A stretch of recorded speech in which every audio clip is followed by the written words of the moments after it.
How's everyone doing? Hope everyone's having a great day. Happy Tuesday for those that are here live. For those that are coming in, happy whatever day it is. Today's an opportunity to get a little bit better. That's the goal of life, just get a little bit better every single day. Beautiful sunny day here. We've been talking about this concept of being empowered through challenge. We're strengthening, not suffering.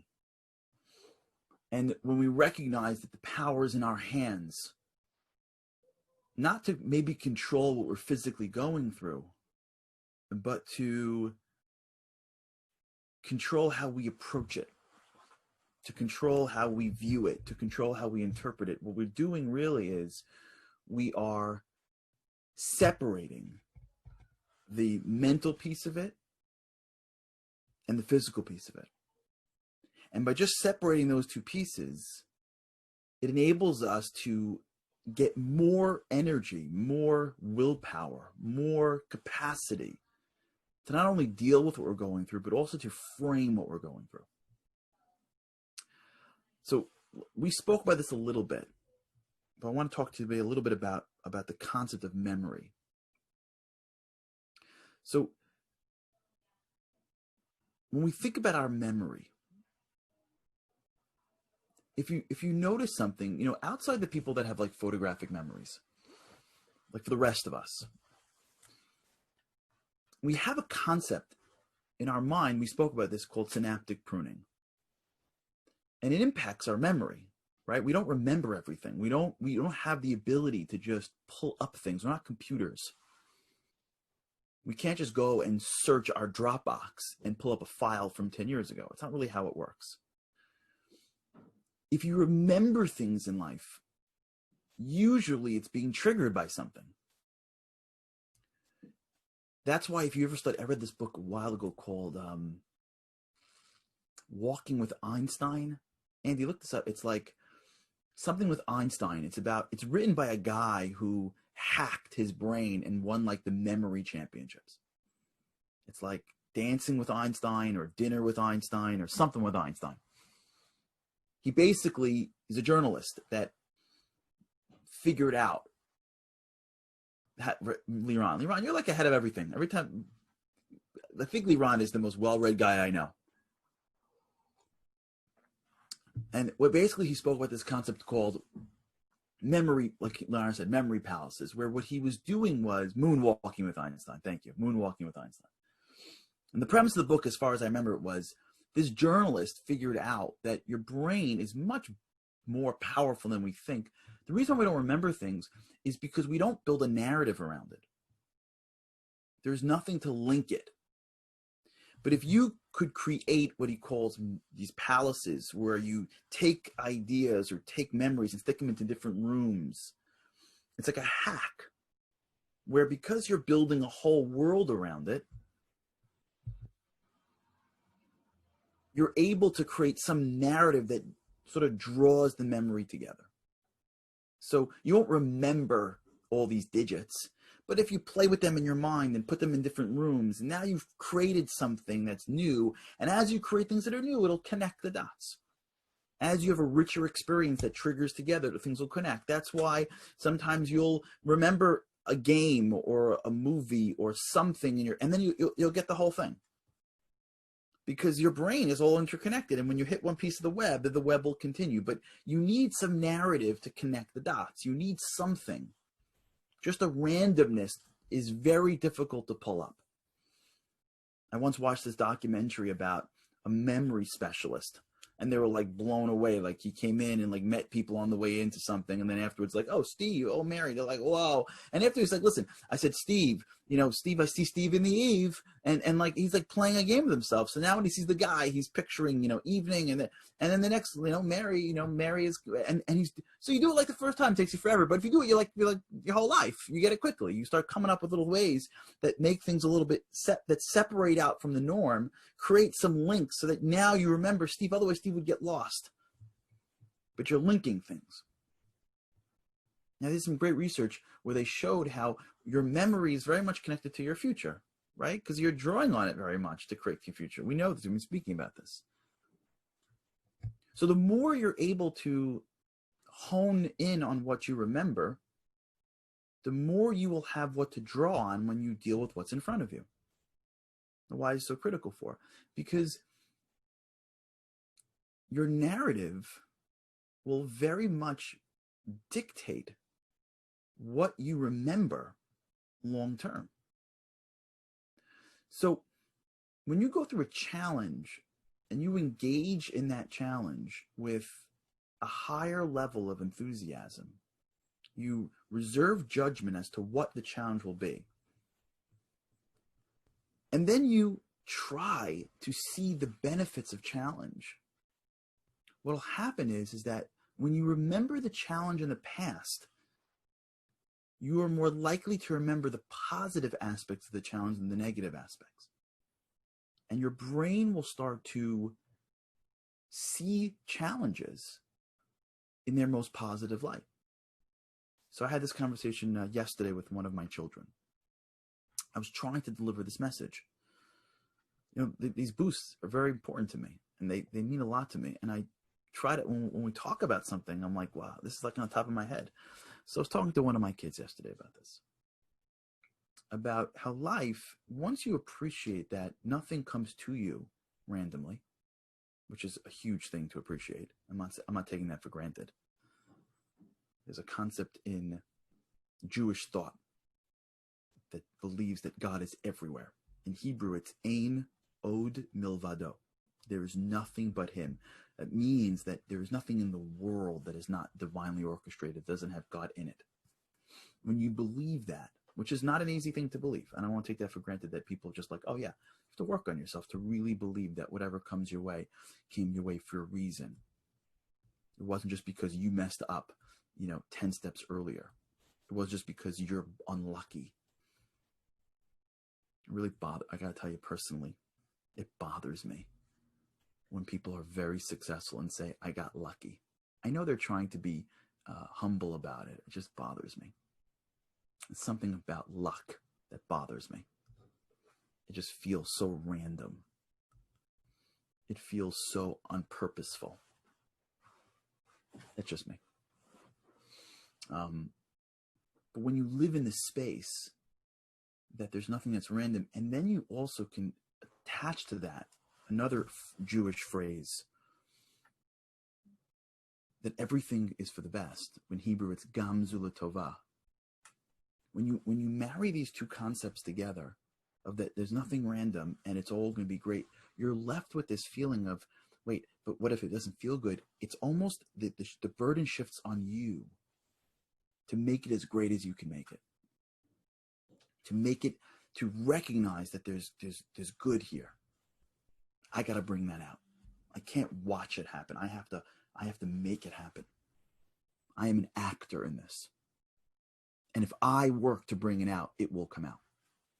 And I'll remember the good because I'm working for it. If I'm the passive player on this, then I'll usually remember the negative, because if I've got positive and negative is more memorable. But if I'm the actor, now I'm investing myself in a good outcome, I'm going to remember the outcome for the better.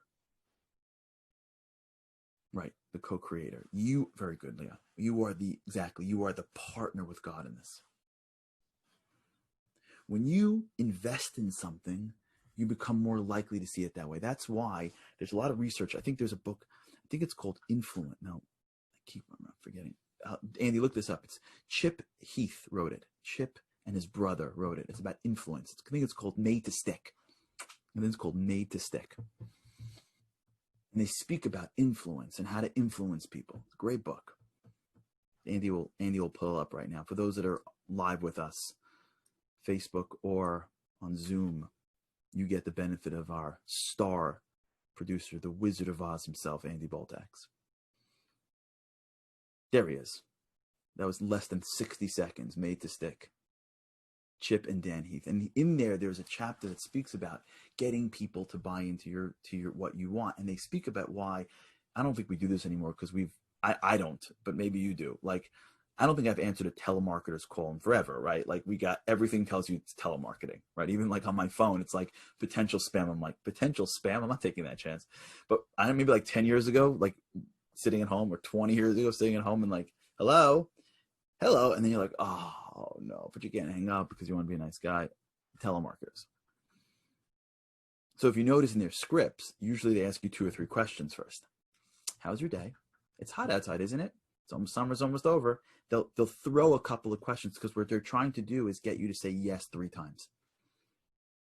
There's a certain mental trigger that happens when you say yes 3 times. Once you start saying yes to something, you start to invest in it mentally. When you include people in building something, they're invested in it. And once they're invested in it, they want it to work. You ever find yourself doing this where like you buy something? Like it's ever happened to you where like you wear your raincoat and you're like, it's half raining and like you almost want it to rain? You ever had this to you? Like you wear your raincoat to the train and you're like, shouldn't I? And you're like hoping that it rains. And like, why are you hoping that it rains for? Just because you're right? You ever find yourself doing that? Where like you say something and then like you're hoping that even though it's not the positive outcome, you just want to be right? Right? Like there's a certain sense that like you want to make the right bet. So you're like, oh, good, I made the right decision. It's a confirmation bias. We like being right. So when you start saying things and you start investing in them, you want them to turn out the way you did it. It's like anyone who's a sports fan, you know this. Like this is big. Like I said, in the old days, March Madness used to be like a big basketball tournament. Not the whole world shuts down with the virus, but back in those days, you picked the team. Right, very good, Michael. Very good. Right, Michael just wrote, it's like insurance. If you're sad, if we pay every month and nothing happens, right? God forbid, nothing, right? Nothing should God forbid happen. But I know that's exactly right. Right, like like in March Madness, I was saying, like you pick a team, you don't know these guys, you don't know Eastern Michigan, and like you're upset when they lose. Like who cares? The answer is that you like being right. So since you like being right, whatever you say yes to or invest in, your brain's like, oh yeah, that's right. Well, once you invest in making everything in front of you as great as it can be, you remember the better because you're invested in it. You want it to work out because you're invested. And when it doesn't, maybe you see the good because you're invested in it. Right? When like the parents bring the kids to like the park and it's raining and they're like, no, it's going to be great. They're invested in making it as great as possible. They're looking for everything they can do in the rain. And when they get in the car and they talk to the kids, they're like, isn't it great? Now, maybe when they get home, but usually you look back at that vacation when you went to the park in the rain and you remember, I can't believe the mudslide and I know it was crazy, but it was amazing. You remember things that you've invested in because life's neutral. Once you see